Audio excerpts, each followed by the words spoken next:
Contract Rush Deluxe is a game that truly has it all. Great gameplay, great artwork, great soundtrack, and a cute demon girl. We take on the role of Cynthia, a gun-for-hire and really cool dancer, working for an old mob boss trying to bring his son back from the dead, which for some reason involves assassinating targets like a possessed table and Jimmy Fallon. That second one is questionable, but probably good for the betterment of humanity anyway.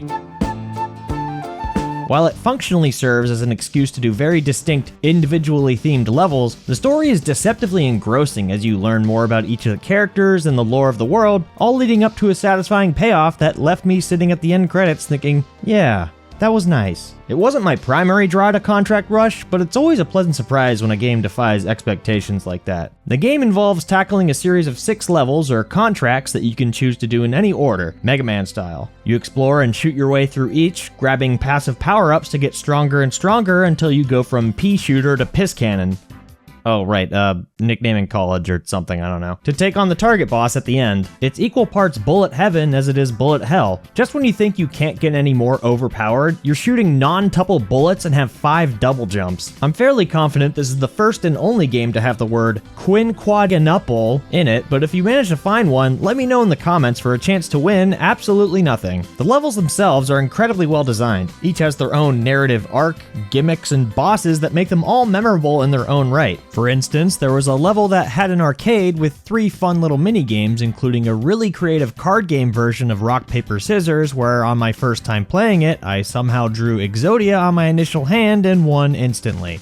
Very cool. The bosses in particular are undoubtedly the highlight, with some incredibly designed encounters, including one particular boss near the end of the game that genuinely made me think, that's f***ing sick. Though with only 6 main levels and a finale level after, it's very much a quality over quantity situation, but I'd personally rather take a handful of excellent levels over, say, a large collection of okay ones. There's also a hefty chunk of extra content in the form of revisits on each of the main levels, which act as epilogues for them. These all have their own gameplay challenges, extra bosses, and are required to unlock the true ending. There's also 4 unlockable characters you can take into any level you want, and each has their own unique offensive, defensive, and movement abilities. Sin the Demon Prince, for example, is more close quarters focused, featuring a wide assortment of melee attacks and a screen-clearing super attack. Bullet sports a shotgun or a sniper rifle based on how long you hold the button, and a stun grenade she can use to launch herself. Keel the Pirate sports several secondary weapons used by collecting bones and has a Cuphead-style parry, and Neon plays like another video game character that I can't seem to recall at the moment.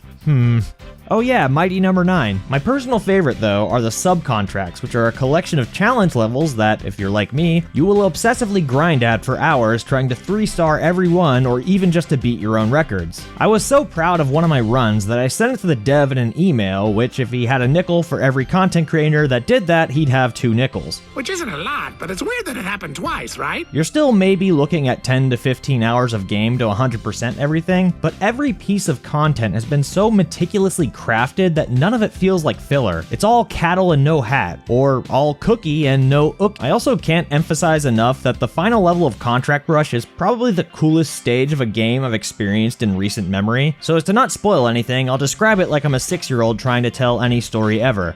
And then there was this guy, and he was like, rah, and I was like, pew, pew, pew, and then yes, Slippy, riff-raff. I think it goes without saying that when it comes to presentation, this game's got the sauce. The hand-drawn visuals perfectly encapsulate the aesthetic of the Flash games that came before it, which makes sense given that was built off a Newgrounds Game Jam version made back in 2020. I'm heavily biased here because I spent a large chunk of my adolescence and teenage years perusing Newgrounds, probably to my own detriment. But there's something unequivocally unique to the aesthetic of Flash and Flash-inspired games like the original Isaac, Super Meat Boy, and Castle Crashers that make them so visually ubiquitous in the indie gaming sphere. Contract Rush's bright colors, handcrafted scenery and backgrounds, and excellent animations just make the game feel alive, and pairs incredibly well with the game's score, which as expected has plenty of blood-pumping action tracks, but also has more calming, cozy pieces such as the cafe theme, as well as having more pensive, melancholic songs like the main menu theme, that all manage to invoke a wide array of emotions, and, in my case, unearth horrible memories. I'm gonna f***ing die. I'm all the way down here! I don't really have much in the way of criticism for this game, but if I have any nits to pick, there's two that come to mind. One is that my masochistic ass wouldn't be opposed to a harder difficulty setting. That isn't to say this game is easy, mind you. In fact, there are a couple of points where a challenge stage or boss absolutely had my number and would cause reactions like this after beating them.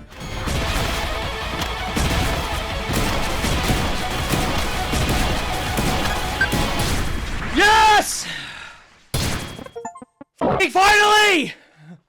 God! But there were times where I kind of wish I'd struggled a bit more, as evidenced by the single time I game overed, and it was only because I forgot to recharge my pool of lives before jumping into a level. My other smaller issue is that I wish there was an extra button for maintaining a shooting direction regardless of your character's movement. I know it's taking inspiration from old school 2D shoot-'em-ups where this wasn't a thing, but come on, I want to shoot while walking backwards, pretty please. Hell, even Garbanzo can do that, and look at him, he's a f***ing doofus. These are both very personal gripes that I don't hold against Contract Rush from a general standpoint, but what can I tell you? You can't put on the glaze without a donut. Or something. I don't know, man. Analogies are hard. Also, I can't believe I'm only learning this now from playing this game, but did you know you can't hum while holding your nose? Like, legitimately, I had no idea. Let me try.